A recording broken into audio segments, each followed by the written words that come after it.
एक बार एक युवक गौतम बुद्ध के पास आया और गौतम बुद्ध से बोला कि हे बुद्ध, मेरे मन में इतने गंदे विचार क्यों आते हैं। मैं नहीं चाहता कि मेरे मन में गंदे विचार आए, पर मेरे मन में हमेशा काम वासना के विचार चलते रहते हैं और मैं इनके बारे में सोच सोच कर बहुत परेशान हूँ।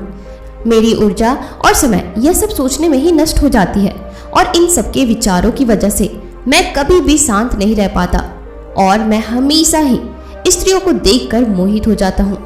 इन विचारों को अपने आप को रोक ही नहीं पाता। बुद्ध मुस्कुराए और उन्होंने उस युवक से पूछा, क्या तुम्हें पता है यह काम वासना होती क्या है? फिर वह लड़के ने उत्तर दिया और कहा, बुद्ध, मैं यह तो नहीं जानता कि काम वासना क्या होती है। यह जो भी है बहुत बुरी चीज है। फिर बुद्ध ने उस युवक से कहा कि सबसे पहले तो तुम्हें यह समझना है कि प्राकृतिक रूप से जो भी चीज हमारे अंदर है वह बुरी नहीं है। हमारे जीवन में उसकी कुछ न कुछ अहमियत जरूर है। वासना कोई बुरी बात नहीं है, यह तो हमारे मन की एक भावना है जो हमें किसी न किसी चीज की कमी का एहसास करवाती है और फिर हम उसके लिए उस चीज की तरफ आकर्षित हो जाते हैं। जैसे अगर तुम्हारे पास धन की कमी है तो तुम धन को पाने की कोशिश करोगे, तुम में धन पाने की वासना उत्पन्न हो जाएगी। तो वासना कुछ और नहीं, बस एक प्रकार की कमी है जो कि एक प्रकार की जरूरत का एहसास है और जब यह जरूरी शारीरिक हो तो हम इसे काम वासना का नाम देते हैं। युवक ने गौतम बुद्ध को कहा कि बुद्ध, मुझे काम वासना का मतलब तो समझ में आ गया, पर आप मुझे यह बताइए कि यह आई कहाँ से और कैसे आई है। गौतम बुद्ध ने कहा कि काम वासना कहानी सुनने से नहीं आती है या नहीं आई है, यह तो हमारे अंदर ही होती है और इसका होना तो बहुत भी जरूरी है, तभी तो मानव जाति का विस्तार होगा। युवक ने कहा, जब ये हमारे अंदर ही है और जरूरी भी है तो फिर लोग इसे गलत क्यों बोलते हैं? बुद्ध ने कहा कि यही तो समस्या है, लोगों ने काम वासना को गलत तरीके से सोच लिया है, इसे छिपाने की, दबाने की कोशिश करते हैं। काम वासना गलत नहीं है, बल्कि काम वासना का गलत तरीके से प्रयोग करना गलत बात है। लोग जिससे प्रेम करते हैं बस उसी के लिए जीने लग जाते हैं, उसे पाना ही अपना लक्ष्य बना लेते हैं और उसी के बारे में हमेशा सोचते रहते हैं, पर यह सब गलत है। बुद्ध ने युवक से कहा, क्या तुम्हें पता है जानवरों में भी काम वासना होती है? युवक ने उत्तर दिया, हाँ बुद्ध, जानवरों में भी काम वासना होती है, क्योंकि जानवर भी तो आखिर अपनी पीढ़ी को आगे बढ़ाएंगे। बुद्ध ने कहा, तो फिर हम जानवरों की काम वासना को गलत क्यों नहीं कहते? युवक ने कहा, मुझे नहीं पता महात्मा, आप ही मुझे समझाइए। गौतम बुद्ध ने कहा कि जानवर अपनी काम वासना का प्रयोग आनंद प्राप्त करने के लिए नहीं करते, वह तो सिर्फ संतान उत्पन्न करने के लिए ही काम वासना का उपयोग करते हैं। जानवरों को प्रकृति ने इतनी समझ नहीं दी कि वह काम वासना को अपने सुख का आधार बना सके, जबकि मनुष्य अपनी समझ के बलबूते पर प्रकृति में पाई जाने वाली हर एक वस्तु को अपने सुख के लिए प्रयोग करता है। हम इंसानों ने ही काम वासना को अपने सुख का साधन बना लिया है, जबकि प्रकृति ने तो हमें अपने वंश को आगे बढ़ाने के लिए दिया था, लेकिन इंसानों ने इसे अपने जीवन का परम लक्ष्य बना रखा है और इस तरह से काम वासना का भी लगाम हो जाना गलत है। युवक ने पूछा, महात्मा जी, ये काम वासना हम पर हावी क्यों होती है? तब गौतम बुद्ध ने कहा कि सुनो, अब जो मैं तुम्हें बताने जा रहा हूँ वह तुम ध्यान पूर्वक सुनना। काम वासना का सारा खेल तुम्हें समझ आ जाएगा, तुम्हें तुम्हारे सारे सवालों का जवाब मिल जाएगा, बस तुम्हें ध्यान से सुनकर समझना है। एक बार की बात है, एक आश्रम में गुरु और उनके शिष्य रहा करते थे, जो रोजाना आश्रम के बाहर स्थित गांव में भिक्षा लेने के लिए जाते थे। उसी आश्रम का एक शिष्य था जो गांव में भिक्षा लेने जाता था। उस रास्ते में एक नदी पड़ती थी। एक दिन उसने देखा कि एक लड़का पेड़ के पीछे छिपा हुआ है। वह उस लड़के के पास गया और उससे जाकर बोला, भाई तुम इस पेड़ के पीछे छिप छिप कर क्या देख रहे हो? लड़के ने कहा, अरे तुझे नहीं दिखाई दे रहा है क्या कि मैं क्या देख रहा हूँ? तब शिष्य ने नदी की तरफ देखा तो वहां पर कुछ लड़कियां पानी भर रही थी। वो लड़कियां 14 से 15 साल की होगी। तब उसने उस लड़के से कहा, अरे भाई वहां पर तो लड़कियां पानी भर रही है, इसमें छिपकर देखने वाली क्या बात है? तब वो लड़का शिष्य की तरफ देखकर उससे कहता है, अरे पागल, तुम्हें दिखाई नहीं दे रहा कि कैसे यह परियां नदी से पानी निकाल रही हैं? जरा उनकी अदाओं को तो देखो, उनके कोमल शरीर को देखो, उनकी पतली कमर को तो देखो और उनके बाल उनकी कमर पर कैसे लहरा रहे हैं, मानो सुंदरता बिखरी पड़ी हो। शिष्य ने फिर नदी की तरफ देखा और इस बार वह इसे देखता ही चला गया। उसे किसी भी बात का कोई डर नहीं था, लेकिन अब वो छिपने लगा और उन लड़कियों को देखने लगा।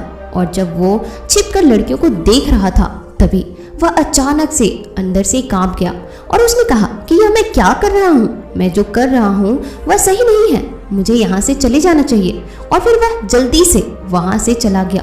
वो आश्रम पहुँच जाता है। आश्रम जाकर वो अपने कार्यों में लग गया, लेकिन जो अभी वह देख कर आया था वही उसकी आंखों के सामने बार बार आ रहा था। उसके मन में वही दृश्य चल रहा था। उसके मन में वही सब कुछ देखने के लिए लड़ाई हो रही थी। उसका किसी भी काम में मन नहीं लग रहा था।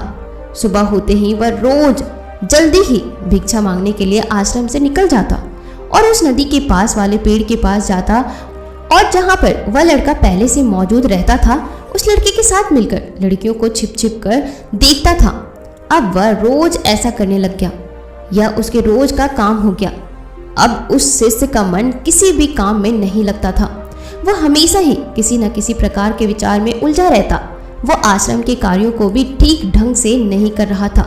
ना वो ठीक से सो पाता था और ना ही वो ठीक से खाना खा पाता था। उसका मन बेचैन सा रहता था। उसका मन बार बार उन लड़कियों के सौंदर्य को देखने के लिए तरसता था। जब गुरु शिक्षा देते तब भी उसका मन कहीं विचारों में खोया रहता था। गुरु ने अपने शिष्य की इन हरकतों को जान लिया था। तब एक दिन गुरु ने शिष्य को अपने पास बुलाया और कहा कि आज से मैं भी तुम्हारे साथ भिक्षा मांगने चलूंगा। तुम और मैं साथ साथ मिलकर भिक्षा मांगने चलेंगे। तभी शिष्य गुरु को मना करते हुए बोला, नहीं गुरुदेव, आप परेशान क्यों हो रहे हो? मैं अकेला ही ठीक से भिक्षा मांग सकता हूँ। गुरु ने शिष्य से कहा कि ठीक है, तुम अकेले ही भिक्षा मांगना। तो शिष्य तुरंत वहां से भिक्षा मांगने के लिए निकल गया। उसके जाने के बाद गुरु भी आश्रम से निकल गए और शिष्य का पीछा करने लगे कि वो कहाँ जाता है, किससे मिलता है। यह सब देखने के लिए उसके पीछे पीछे चलने लगे। थोड़ी दूर जाने के बाद गुरु ने देखा कि उनका शिष्य एक लड़के के साथ एक पेड़ के पीछे अपराधी की तरफ छुपा हुआ है और छिपकर कुछ देख रहा था। गुरु भी अपने शिष्य के पीछे जाकर खड़े हो गए कि आखिर उनका शिष्य क्या देख रहा है जिसे देखने के लिए वह पेड़ के पीछे अपराधियों की तरह छिपा हुआ है। गुरु ने देखा कि उनका शिष्य पेड़ के पीछे छिपकर लड़कियों को देख रहा था जो कि नदी से पानी भर रही थी। तभी गुरु ने शिष्य को कहा कि तुम क्या देख रहे हो? अपने गुरु की आवाज सुनकर वह शिष्य घबरा गया और उसके पसीने छूटने लगे। वह थर थर कांपने लगा, जैसे किसी चोर को चोरी करते समय रंगे हाथों पकड़ लिया हो। उसकी हालत बहुत खराब हो गई। वो कुछ भी नहीं बोल पा रहा था। उसके मुंह से कुछ टूटे फूटे शब्द भी बाहर निकल रहे थे। वह अपने गुरु से नजर भी नहीं मिला पा रहा था। गुरु ने शिष्य की तरफ देखा और कहा कि मेरा शिष्य तो नहीं डरता था, उसे तो किसी भी चीज से कोई डर नहीं लगता था, लेकिन यह क्या, तुम तो डर के मारे कांप रहे हो। गुरुदेव, मेरा इसमें कोई दोष नहीं है। उस लड़के ने मुझे बहका दिया था, लेकिन आपसे मैं वादा करता हूँ कि आज के बाद मैं ऐसा कभी दोबारा नहीं करूँगा। मुझे माफ कर दो। गुरुदेव ने शिष्य से कहा कि कोई बात नहीं, पर इस बात का तुम ध्यान रखना कि हम जैसे संगति करते हैं वैसा ही फल हमें प्राप्त होता है। उसके विचार हमारे अंदर प्रवेश करते हैं, इसीलिए अच्छी संगति करो जिससे तुम्हारे अंदर अच्छे विचारों का प्रवेश हो। फिर गुरु और शिष्य आश्रम लौट आए और फिर से आश्रम के कार्यों पर ध्यान देने लगे। उसने उस रास्ते को छोड़ दिया और दूसरे रास्ते से जाने लगा। वो अपने काम को ध्यान से करता, लेकिन धीरे धीरे उसके अंदर क्रोध उत्पन्न हो गया और फिर वो दूसरों पर क्रोध करने लगा और बेचैन रहने लग गया। अब वो सही समय पर भोजन भी नहीं करता था। वह भोजन भी बहुत कम खाता था।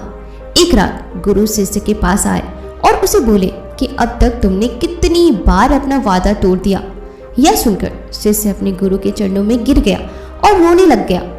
रोते रोते ही उसने गुरु से कहा कि गुरुदेव, मैं कई बार अपना वादा तोड़ चुका हूँ, फिर वादा कर लेता हूँ, लेकिन हर बार मैं वादा तोड़ देता हूँ। मेरा मन मेरे नियंत्रण में नहीं है।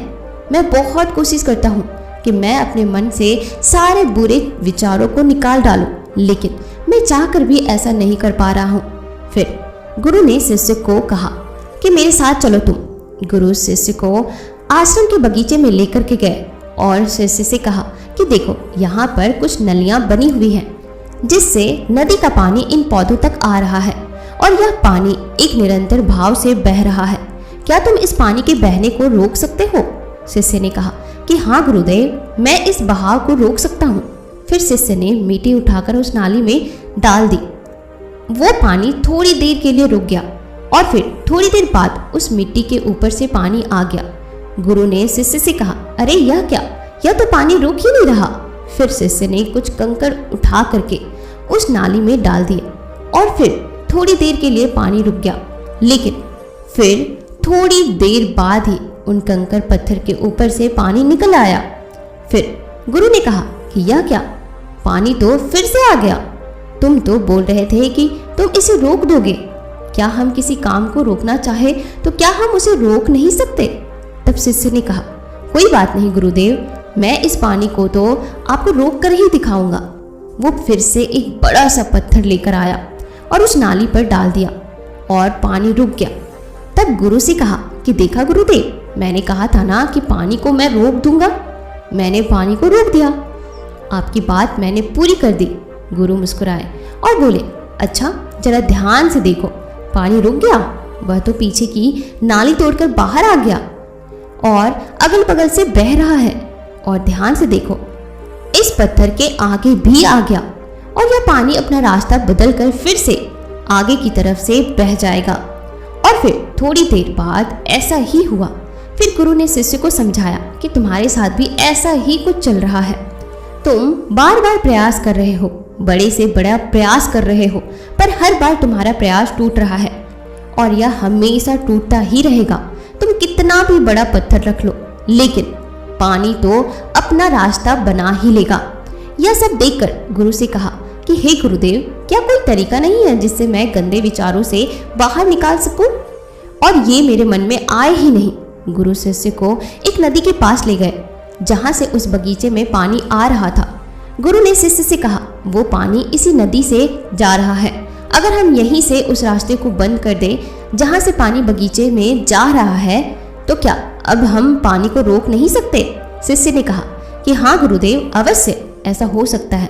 मैं इस पानी को यहीं से बंद कर देता हूँ, तब आगे की नाली में पानी जाएगा ही नहीं और फिर बगीचे में पानी जाएगा ही नहीं। फिर से नदी से जाने वाले रास्ते को बहुत मेहनत करके पत्थर और मिट्टी डालकर बंद कर दिया और गुरु से कहा कि गुरुदेव, मैंने पानी को बंद कर दिया है, अब यह पानी बगीचे में जाएगा ही नहीं। तब गुरुदेव ने कहा कि अगर पानी बगीचे में नहीं जाएगा तो पेड़ पौधों को पानी कहाँ से मिलेगा? उन पेड़ पौधों को तो पानी की आवश्यकता है और उन पेड़ पौधों में से कुछ तो ऐसे हैं जिनको रोज पानी की आवश्यकता है। वह तो मुरझाकर मर ही जाएंगे, उनका क्या होगा? पानी तो हमें खोलना ही होगा। शिष्य ने गुरु की बात सुनकर वापस नदी से जाने वाले पानी का रास्ता खोल दिया। तब गुरु ने शिष्य से पूछा कि अगर हम इस नदी के पूरे पानी को बगीचे की तरफ मोड़ दें तो क्या होगा? तब शिष्य ने जवाब दिया कि गुरुदेव, वहाँ पर जितने भी पेड़ पौधे हैं वो गलकर नष्ट हो जाएंगे, वहाँ पर कुछ नहीं बचेगा। फिर गुरु मुस्कुराए और बोले, इस बात को समझो कि हमें किसी भी चीज़ को रोकना नहीं है, बस हमें हमेशा संतुलन बनाए रखना है। कम पानी से भी पौधे नष्ट होते हैं और ज़्यादा पानी से भी पौधे नष्ट होते हैं। हमारा जीवन संतुलन से ही चलता है। गुरु ने शिष्य से कहा कि अगर मैं तुम्हें कहूँ कि तुम आम के बारे में मत सोचो तो तुम्हारे मन में सबसे पहले किसका चित्र आएगा? शिष्य ने कहा कि गुरुदेव, मेरे मन में तो सबसे पहले आम का ही चित्र आएगा। गुरु ने कहा कि जब हम गंदे विचारों को जबरदस्ती रोकने का प्रयास करते हैं तो वह और मजबूती के साथ हमारे अंदर प्रवेश करते हैं और ज़्यादा हमारे अंदर उठते हैं। इसीलिए हमें उन्हें कभी भी दबाने की कोशिश नहीं करनी चाहिए। फिर गुरु ने शिष्य को जाते हुए कहा कि हमारे गंदे विचार बुरे लोगों की संगति करने की वजह से भी आती है। कई बार क्या होता है कि कामुकता हमारे अंदर होती ही नहीं, लेकिन कुछ अश्लील लोगों के साथ रहने की वजह से ये हमारे अंदर हावी हो जाती है। फिर शिष्य ने कहा कि गुरुदेव, आप सही कह रहे हैं, मैं अपने मार्ग से भटक गया था। फिर वो शिष्य उस रात बहुत ही चैन की नींद सोया। सुबह अपने कार्यों को पूरे मन से किया और फिर सुबह वो भिक्षा लेने के लिए इस रास्ते से गया जहाँ वह लड़का आज भी पेड़ के पीछे छुपकर उन लड़कियों को देख रहा था। वह शिष्य नदी पर गया जहाँ वह लड़कियाँ पानी भर रही थी। उसने उन लड़कियों से पानी मांगा उन लड़कियों में से एक लड़की ने उसे पानी पिलाया और उस सन्यासी के चरण छुए। शिष्य ने उसे आशीर्वाद दिया कि तुम्हारा कल्याण हो। उसका मन सकारात्मक ऊर्जा से भर गया।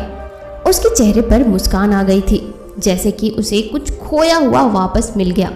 वह वापस अपने रास्ते से जाने लग जाता है। तभी पीछे से वह लड़का आ गया जो पेड़ के पीछे छुपा हुआ था।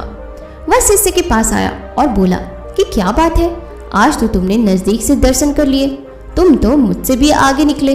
तब शिष्य ने कहा कि हम हमेशा दूसरे के दर्शन करने में ही समय व्यस्त करते हैं, अपने दर्शन कर ही नहीं पाते। तुम कब तक इस पेड़ के पीछे छुपते रहोगे? किसी को पसंद करते हो तो उससे बोल दो। अगर वो भी तुम्हें पसंद करती है तो शादी कर लो, पर उससे पहले तुम कुछ बन जाओ तथा अपने आप को पहचान लो। ऐसे अपना समय बर्बाद मत करो। फिर वह लड़का रोज उससे मिलने लगा और उस लड़के ने नदी पर जाना छोड़ दिया और फिर वो लड़का अपने जीवन में कुछ बनने के लिए संघर्ष करने लगा। तो तुमने देखा संगति का असर क्या होता है। अपनी संगति बदलो, अपने विचार बदलो। बुद्ध ने युवक से पूछा कि क्या तुम्हें तुम्हारे सारे सवालों का जवाब मिल गया? तब युवक ने कहा कि हाँ महात्मा जी, आपका बहुत बहुत धन्यवाद। तब गौतम बुद्ध ने युवक से कहा कि जब तुम्हारे मन में गंदे विचार आए तब आप अपने आप को दोषी मत मानो। यह शरीर है और यह सब इसने हजारों सालों से सीखा है। यह केवल तुम्हारे सोच लेने से या शपथ लेने से नहीं टूटने वाला है, लेकिन तुम्हारे पास वो शक्ति है, वो ऊर्जा है जिसका तुम्हें संतुलन बनाए रखने के लिए उपयोग करना है। तुम एक जीवित ऊर्जा हो जो कुछ भी अनुभव करने के लिए स्वतंत्र हो, जो कुछ निर्माण करने के लिए स्वतंत्र है। इसीलिए तुम अपने आप को पहचानो। दोस्तों, आपको यह कहानी कैसी लगी हमें कमेंट सेक्शन में जरूर बताइएगा। और हाँ, अगर आप हमारे चैनल पर नए हैं तो हमसे जुड़ने के लिए इस चैनल को जल्दी ही सब्सक्राइब कर लेना, ताकि आगे से आने वाले जितनी भी मोटिवेशनल कहानियाँ हो सबसे पहले आप सुन सके। मिलते हैं नए वीडियो में नए कहानियों के साथ। तब तक के लिए आप अपना ख्याल रखना।